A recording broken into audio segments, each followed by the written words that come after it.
For the past 2 years, amongst the 20-something aesthetic vlogging crowd, living alone has gone from necessity to lifestyle choice to thriving niche on YouTube.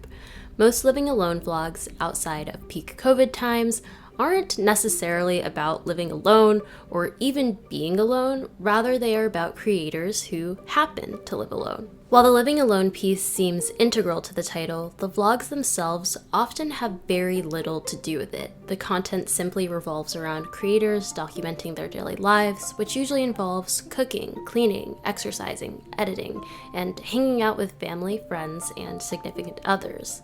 They're basically daily vlogs, but for whatever reason, they've been rebranded to living alone vlogs. So why is that?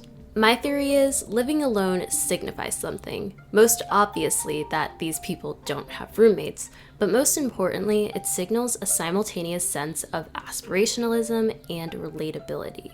Aspirational because living alone as a 20-something communicates a sense of independence and having made it. Relatable because the alone aspect connotes a sense of vulnerability. The vlogger confides in you, or the camera, and lets you in on moments of solitude that no one else is privy to. It feels like having a conversation with a friend, albeit a bit one-sided. In the past few years, there's been a distinct appetite for content about living alone. It seems to be highly romanticized because the most well-known creators making this content seem to lead peaceful lives in beautiful apartments in lively cities. On top of that, they've mastered making the mundane look magnificent. Look no farther than the quintessential morning routine sequence, the 12 different angles of the vlogger waking up from their slumber, the well-lit bathroom and the medicine cabinet with a store's worth of skincare, the hiss, buzz, or vroom of the coffee machine powering up, and finally, the moment when the cliche royalty-free music lowers and the diegetic sound seeps in. It's just you and the creator. They tell you their thoughts, feelings, and plans for the day before anyone else. Perhaps this is the intangible pull of living alone content. You are the vlogger's sole roommate. Okay. That might be a little bit dramatic, but today I want to explore the rise and romanticization of living alone. Right now, living alone seems to present a catch-22 of sorts. Cost of living, especially in major cities around the United States, is higher than ever, yet according to the most recent US Census, so is the amount of people paying for it all by themselves. There are more single-person households than ever, 37.9 million to be exact, which was 29% of all US households in 2022. For context, in 1960, single-person households represented only 13% of all households, so in the past 6 decades, the percentage of people living alone has more than doubled. The other less tangible paradox about living alone is how it is viewed in media and culture. While living alone in the 1900s conjured images of sad spinsters, by the 1990s, for metropolitan crowds at least, it represented the pinnacle of independence. But it hasn't changed the fact that our society was not designed with people who live alone in mind. Just look at the US tax code, which benefits married couples over single filers, or even the grocery store, where it seems impossible to buy produce for a single person without it spoiling in a week. Like, seriously, can we please sell herbs in smaller quantities? I'm a person, not a rabbit. I cannot possibly finish such a gargantuan bundle of parsley. Anyway, I think the romanticization of living alone has so many interesting implications on an economic, societal, and of course, personal level. For as long as I can remember, it's been my goal to live alone. I figured, as someone who is an introvert, I would thrive living in the presence of no one.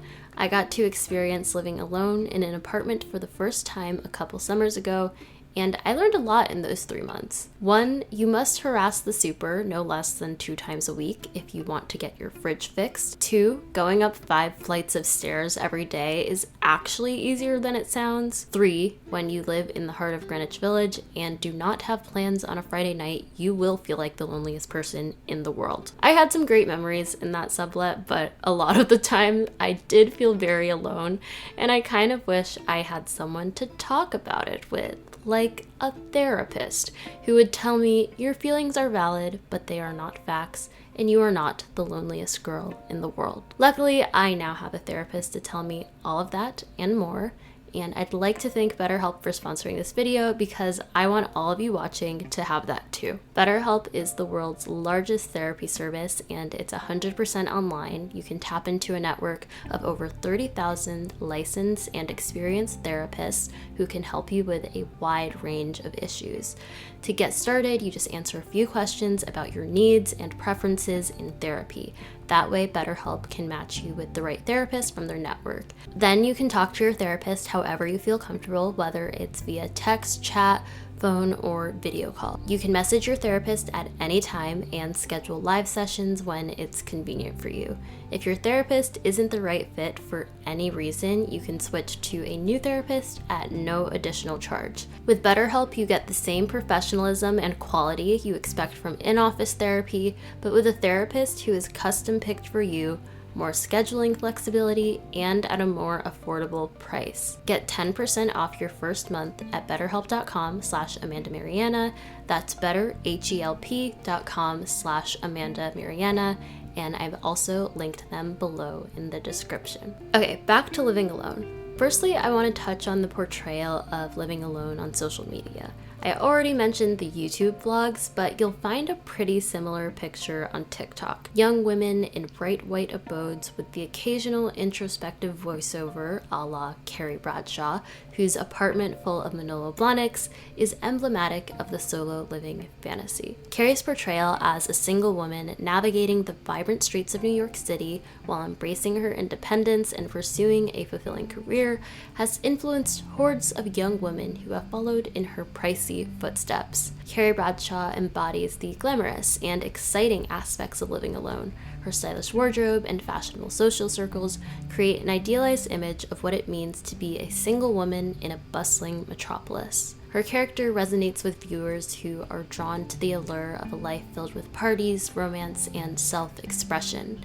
Carrie's journey in the show often centers on self-discovery as she navigates various relationships, encounters heartbreak, and explores her own desires and ambitions. She embodies the idea that living alone can be a catalyst for self-exploration.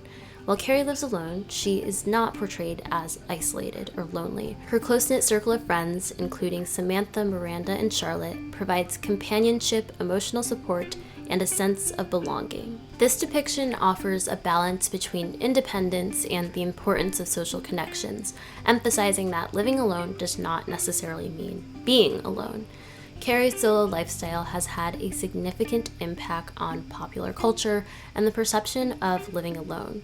Her character has become an influential archetype, inspiring viewers to embark on their own journeys of self-discovery and embrace the opportunities that come with solitude. And in true Carrie fashion, I can't help but be reminded of Virginia Woolf. Living alone, especially for unmarried women, is viewed as an opportunity for self-discovery. Virginia Woolf's essay, A Room of One's Own, argues for the importance of both physical and financial independence for women to pursue their artistic endeavors. In the essay, Woolf examines the historical limitations placed on women's intellectual and artistic pursuits. She argues that throughout history, women have been excluded from the literary canon and denied access to education and the resources necessary for writing. She asserts that women require a physical space where they can think, create, and explore their own ideas without the interruption or domination of men.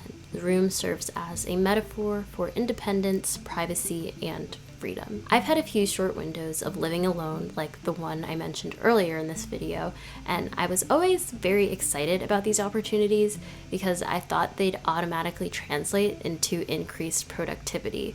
I realized while it was nice, it definitely wasn't a necessity to be productive. This sounds bad, but the times when I've lived alone, I felt like I could let myself get away with actually being less productive because no one was there to judge me for being lazy or pat me on the back for saying, "Oh, you're such a dedicated and hard worker." Having someone else present, even if they have no interest in my productivity, makes me want to weirdly prove myself Like, yes, I am a valuable and busy person and productive member of society. And the times that I've lived alone, I felt like I could let that facade down. I've also realized that when I live alone, I consume a lot more media. Not because I have a bunch of content that I'm actually interested in, but because it's noise and I'd rather hear other people's voices than my own thoughts. My brain seems to crave more conversation than normal because it's not a given. Of course, I don't just consume media to fill that void, but when I've lived alone, I feel like I proactively made a lot more plans with friends. Last summer, when I lived alone for a month, I had this idea that I needed at least one social plan a day to feel like I had existed in the world and was a real person. I think that sounds like a lot, but honestly, if you're not working a normal job or going to school, who else will you interact with besides the barista that you're too scared to make small talk with? Anyway, while all the minutia of living alone interests me, on a macro level, I find it equally fascinating. I think one of the most interesting paradoxes about living alone in a country like the United States that highly values independence is that it's not built for solo living.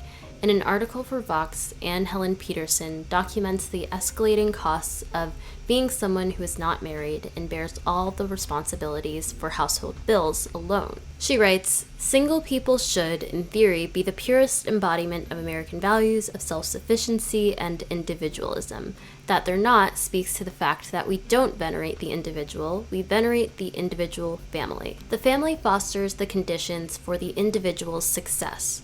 The spouse helps create the conditions that make success possible.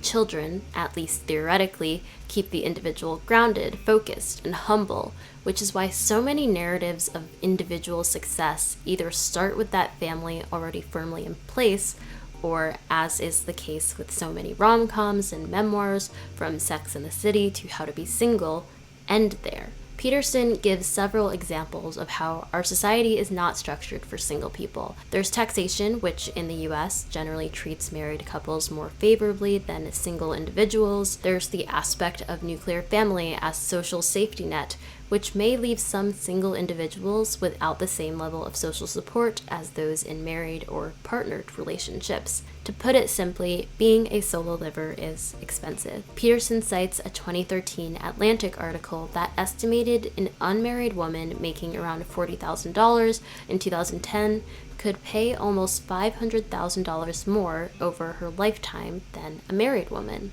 An unmarried woman making $80,000 could pay more than $1 million. While our social infrastructure hasn't been very accommodating towards people who are unmarried and live alone, corporations are starting to sense that solo livers have needs that aren't being met, and there's an opportunity to make money from it. A 2019 article from the Wall Street Journal documents the struggle of buying household goods and food as a solo liver. Consumer packaged goods companies have taken note of the uptick of single-person households and have started to create products catered specifically to this demographic. Betty Crocker, for example, saw sales for cake and brownie mixes slipping, while they were quickly rising for individual slices of cake and brownie in the deli aisle. Executives at the company realized many consumers wanted desserts that were more convenient, sold in single servings, and available in many choices, leading them to launch Mug Treats, a singles targeted line of desserts made by pouring a mix into a mug and microwaving it. They concluded that single people were willing to pay more per bite for that convenience. It priced a 4-serving box of Mug Treats at $2.99, which is 75 cents a serving, including frosting. That compares with 15 cents a serving without frosting for Betty Crocker's super moist yellow cake mix. It's a relatively innocent example of a company solving an actual consumer issue, but they are making a lot more money by selling consumers essentially the same product in a much smaller quantity. While it is optimistic that living outside the nuclear family structure has become more normalized socially, I think capitalism has and will continue to turn solo living into less of a lifestyle choice and more of a commodity. This clip I saw from a TikTok a few weeks ago perfectly illustrates that. I started thinking about this because I saw that 100 years ago that the number of households with just one person in them was only 6%. And I was like, it's interesting because I've read in the past that the perfect consumer under a capitalist system is someone who is totally atomized. They have to purchase everything that they need, like housing, childcare, food, things that if you have no communal resources, you're not living with family or other people, you can't split the burden amongst you. I think the concept of the perfect atomized consumer is kind of unsettling, and the more income one has, the more absurd their atomization. Harriet Fraud notes in this 2012 article for truthought.org, in which she reviews 3 different books relating to the rise of one-person households. On Arlie Russell Hochschild's The Outsourced Self, she writes, "The implicit message of Hochschild's book is a critique of capitalist values that largely ignore the fundamental work of sustaining people's lives in favor of work that directly produces profit.